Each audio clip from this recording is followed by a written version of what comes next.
Bien, cette vidéo a pour objectif de vous montrer comment sous Excel, on va pouvoir faire la classification d'une base de données. Donc ici, j'ai repris la base de données que j'ai présentée dans la vidéo précédente qui explique le principe de la classification ABC. Donc nous avons une liste de produits, ici 10 produits. Pour chacun des produits, on connaît le prix d'achat unitaire chez le fournisseur, le prix de vente unitaire et la quantité vendue l'année dernière. Alors, je vous rappelle que ici, on souhaite classer ces produits suivant le chiffre d'affaires généré l'année dernière. Donc, première chose, on va calculer le chiffre d'affaires généré pour chacun des produits, donc qui est égal à la quantité vendue multipliée par le prix de vente unitaire.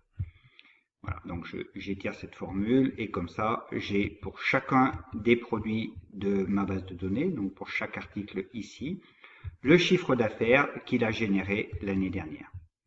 Deuxième opération, je vous le rappelle, on doit classer ces produits, A, B, C, D, F, G jusqu'à J, par ordre décroissant de la valeur du critère. Donc ça, c'est la deuxième opération qu'on doit faire sur la classification ABC. Donc ici, je vais faire un tri de ma base de données. Donc je vais trier suivant la colonne A, je vais trier suivant la colonne E, qui représente le chiffre d'affaires, et je vais classer du plus grand au plus petit. Ok. Donc voilà le classement de mes produits, suivant le chiffre d'affaires généré l'année dernière, en partant du chiffre d'affaires le plus important jusqu'au chiffre d'affaires le plus faible. Ensuite, je vais calculer la fréquence d'apparition de chacun de mes produits dans la base. Donc, vous avez ici 10 produits qui représentent 100% de la base de données que je cherche à classer. Donc, chaque produit représente 10% de ma base de données. Donc, je vais l'écrire ici, 10% de la base de données. Le deuxième représente aussi 10% de la base de données. Le troisième représente 10% de la base de données, etc. Si j'avais dans ma base de données 20 produits à classer, chaque produit représenterait 5% de la base de données.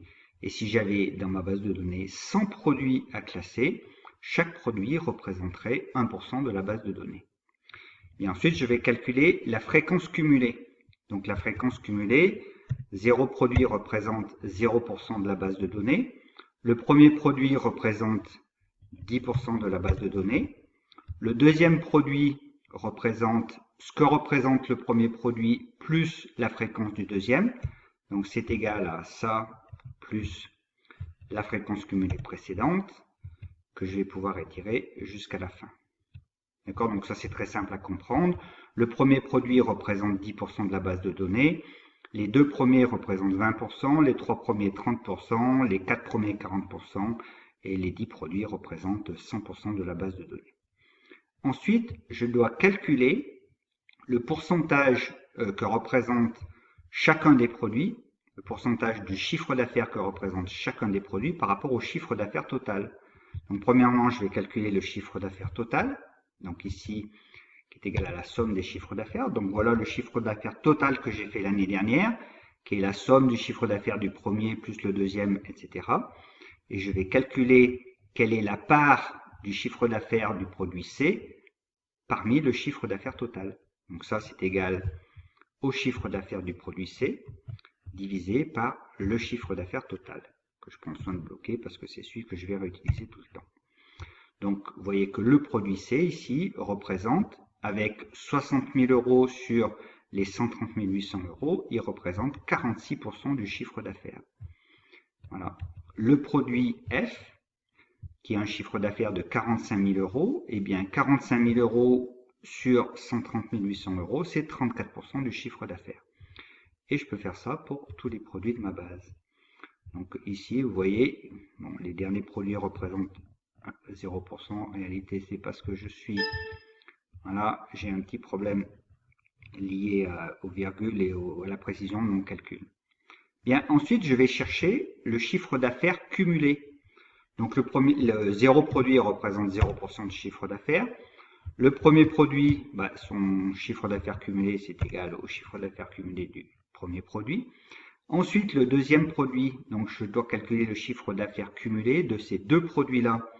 Eh bien, c'est égal au chiffre d'affaires du produit F, plus le chiffre d'affaires cumulé du produit précédent. D'accord? Donc ça veut dire quoi? Ça veut dire que les produits C et F représentent 45,9 plus 34,4, c'est-à-dire 80% du chiffre d'affaires.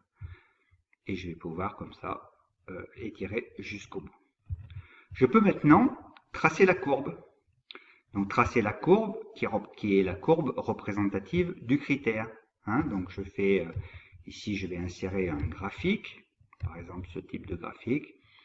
Voilà, quelle est la courbe de représentation, la courbe de Pareto, représentant pour les différents produits de ma base de données, le classement de ces produits par rapport au chiffre d'affaires cumulé qu'ils représentent.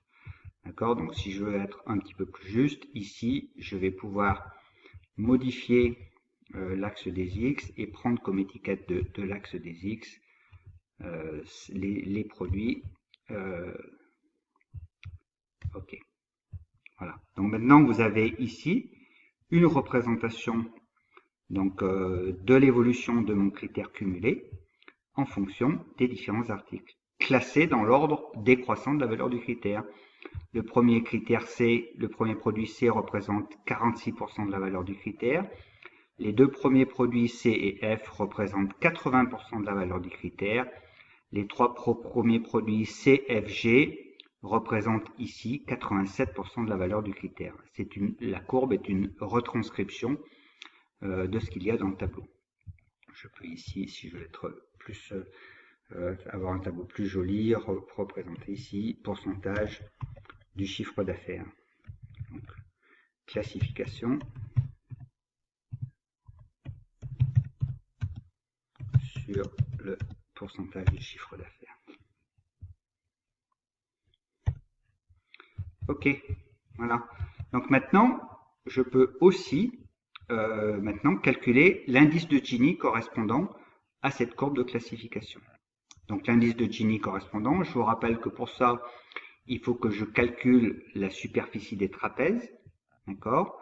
Et je rappelle ce que je vous ai montré dans la précédente vidéo. Pour calculer la superficie sous cette courbe, ici, je dois calculer S1 qui est égal à 0,5 fois la somme des FI que multiplie QI-1 plus QI. Donc sous Excel, je vais calculer pour chaque produit de ma base de données FI que multiplie QI-1 plus QI. Ensuite, je ferai la somme que je multiplierai par 0,5 et j'obtiendrai la surface grand S1. Donc je vais indiquer ici les modèles de calcul de l'indice de Gini tel que je vous l'ai présenté dans le cours. Hein, donc d'abord, je vais calculer grand S1 qui est égal à 0,5 fois la somme de toutes les valeurs que j'aurai calculées ici. Puis ensuite, je pourrai calculer S, B et enfin l'indice de Gini correspondant. Première valeur ici pour le produit C. Donc je vais reprendre ici exactement ce qui est indiqué là. Hein. Donc pour la première valeur, je vais dire que c'est égal à FI, donc petit FI, que multiplie entre parenthèses QI-1, QI-1, plus QI, donc la valeur pour le premier élément. Fermez la parenthèse. Voilà, je vais le faire tranquillement pour la deuxième valeur, ensuite j'étirerai la formule. Hein. Donc je vais écrire que c'est FI, donc la fréquence d'apparition de l'article, multiplié par QI-1, la valeur cumulée du critère à l'instant pour le produit qui précède, donc qui est ce produit-là, plus la valeur cumulée du critère pour le produit auquel je m'intéresse. Fermez la parenthèse. Voilà, et je vais étirer cette formule jusqu'en bas. Et comme ça, ici, j'ai l'ensemble des FI que multiplie QI-1 plus QI. Bien, pour calculer S1, eh bien, je dis que c'est égal à 0,5 multiplié par la somme de toutes ces valeurs. Voilà, fermez la parenthèse. Ensuite, je dis que S, c'est S1 moins 0,5. Donc ça, c'est S1 moins 0,5. Voilà, je dis que B, c'est 1 moins S1 égale 1 moins S1. Et ensuite, je peux écrire que IG, l'indice de Gini, c'est S divisé par S plus B, donc est égal à S divisé par, en parenthèse, S plus B, fermez la parenthèse. Voilà, un indice de Gini de 0,69. Donc maintenant, eh bien, il suffit de se référer au tableau que je vous ai donné dans la précédente vidéo pour savoir, en fonction de l'indice de Gini, quelle va être la taille des classes. Donc voilà le tableau tel que je vous l'ai présenté dans la vidéo précédente. D'accord? Donc on a ici un indice de Gini qui vaut 0,69, donc qui est compris entre 0,6 et 0,75. Donc pour cet indice de Gini, on va prendre 20% des produits en classe A, 30% en classe B et 50% en classe C. Donc ici, 20% des produits en classe A, donc j'ai 10 produits, donc 20% des produits en classe A, voilà ce que va représenter la classe A, les deux produits C et F. Ensuite, 30% des produits en classe B, voilà la classe B, donc je vais mettre d'une autre couleur, par exemple jaune.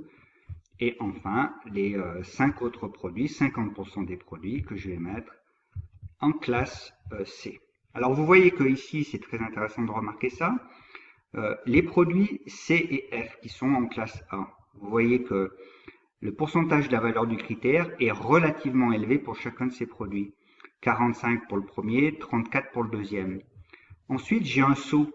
Les produits GHE que vous avez ici, ils représentent autour de 4, 5, 6% de la valeur du critère. Et puis ensuite, vous voyez que les 5 derniers produits ici, eh bien ceux-ci, ils représentent une vraiment très faible valeur du critère. Donc voilà comment fonctionnent les outils de classification ABC. Bien sûr, ici on a travaillé sur un exemple avec 10 produits, donc c'est très facile de se rendre compte de l'importance des produits par rapport aux critères qu'on étudie, même si on ne fait pas une classification formelle. Mais quand on manipule des grosses bases de données qui représentent, je ne sais pas moi, plusieurs centaines d'articles, c'est finalement très difficile de s'y retrouver. Et cet outil de classification est un très bon outil qui va permettre d'organiser la base de données et de comprendre l'importance des différents produits sur lesquels on travaille par rapport aux critères qu'on étudie.